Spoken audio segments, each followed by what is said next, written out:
Halo semuanya, perkenalkan nama saya Ali Syahu dengan pembimbing Dr. Prima Mayasari, spesialis mata konsultan, dan di sini saya akan menjelaskan mengenai corpus alienum kornea dengan komplikasi erosi kornea dengan katarak senilis immatura.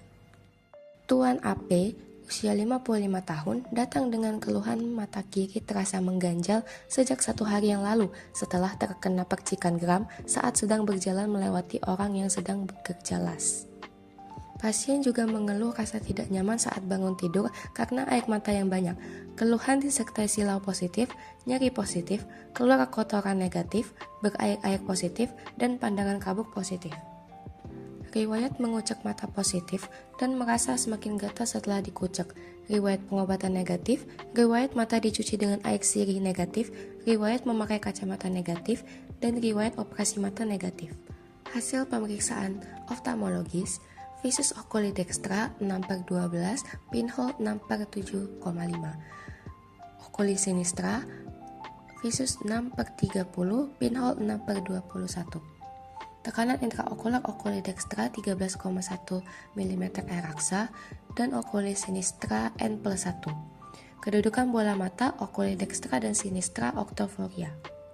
Gerakan bola mata oculi dextra dan sinistra baik ke segala arah, segmen anterior, palpebra oculi dextra dan sinistra tenang, konjungtiva oculi dextra dan sinistra tenang. Kornea oculi dextra jernih, oculi sinistra FT positif, tampak corpus alienum, gram ukuran 1x1 mm regio perifer kornea arah jam 8. Bilik mata depan oculi dextra dan sinistra sedang, iris oculi dextra dan sinistra gambaran baik, pupil oculi dextra dan sinistra, bulat, sentral, refleks cahaya positif, diameter 3 mm. Lensa oculi dextra dan sinistra, keruh, shadow test positif. Segmen posterior, refleks fundus, oculi dextra dan sinistra positif. Berikut foto mata Tuan AP. Berikut hasil FT Tuan AP yang menunjukkan FT positif tampak corpus alienum gram ukuran 1x1 mm regio perifer kornea arah jam 8. Dari hasil anamnesis dan pemeriksaan yang telah dilakukan, maka dapat disimpulkan bahwa diagnosis dari Tuan AP yaitu corpus alienum kornea oculi sinistra dengan komplikasi erosi kornea oculi sinistra dengan katarak senilis immatur oculi dextra dan sinistra. Mari kita membahas mengenai corpus alienum. Corpus alienum adalah benda yang menempel secara dangkal atau tertanam di kornea. Beberapa bahan umum yang mungkin tertanam di kornea meliputi kaca, logam, pasir, plastik, atau kayu. Gejala corpus alienum di kornea meliputi nyeri dan keluar air mata, rasa mengganjal, fotofobia, dan penglihatan kabur. Corpus alienum di kornea harus segera ditangani karena jika dibiarkan dapat menyebabkan infeksi, kerusakan lapisan kornea, terbentuk sikatrik atau jaringan parut pada kornea, dan penurunan tajam penglihatan. Selain ditemukannya corpus alienum, FT yang positif menunjukkan adanya erosi kornea. Erosi kornea terjadi ketika lapisan sel di permukaan kornea yang disebut epitel terlepas dari lapisan di bawahnya. Pada erosi kornea, pasien akan merasa sakit sekali akibat erosi merusak kornea yang mempunyai serat sensibel yang banyak, disertai keluhan mata berair, blefarospasme, lakrimasi, fotofobia, dan penglihatan akan terganggu oleh media kornea yang keruh. Erosi kornea harus segera diobati dan harus dievaluasi lebih lanjut karena erosi kornea dapat meningkatkan resiko terjadinya infeksi pada kornea.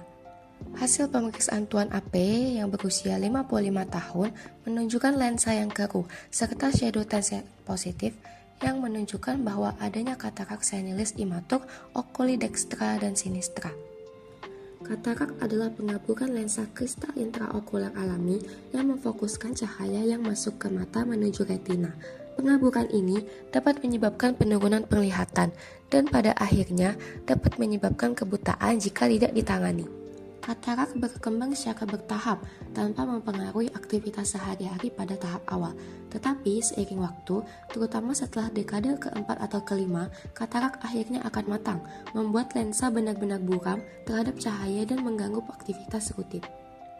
Pilihan pengobatan meliputi koreksi dengan kacamata refraktif hanya pada tahap awal, dan jika katarak cukup matang untuk mengganggu aktivitas rutin, pembedahan dapat disarankan. Tata laksana yang dapat diberikan pada Tuan AP, yang pertama, ekstraksi corpus alienum oculi sinistra. Teknik pengangkatan corpus alienum bervariasi, dan berikut teknik dengan menggunakan ekstraksi jarum. Berikut dokumentasi pasca ekstraksi corpus alienum kornea. Setelah dilakukan ekstraksi, dapat dilakukan spooling dengan ringakartat dan betadine, kemudian juga dilakukan bebat tekan dengan chloramphenicol selama 8 jam. Tuan AP juga diberikan vitamin C 2 kali 500 mg per oral dan antibiotik serta artificial tears 1 tetes tiap 4 jam pada oculi sinistra. Edukasi yang dapat diberikan kepada Tuan AP meliputi hindari mengucek mata, periksa kembali ke dokter untuk evaluasi lebih lanjut mata yang terkena corpus alienum, konsultasi terkait operasi katarak apabila sudah mengganggu penglihatan, dan selalu gunakan alat pelindung diri seperti kacamata saat bekerja. Berikut daftar pustaka yang saya gunakan. Sekian yang dapat saya sampaikan. Mohon maaf apabila ada salah kata. Terima kasih atas perhatiannya.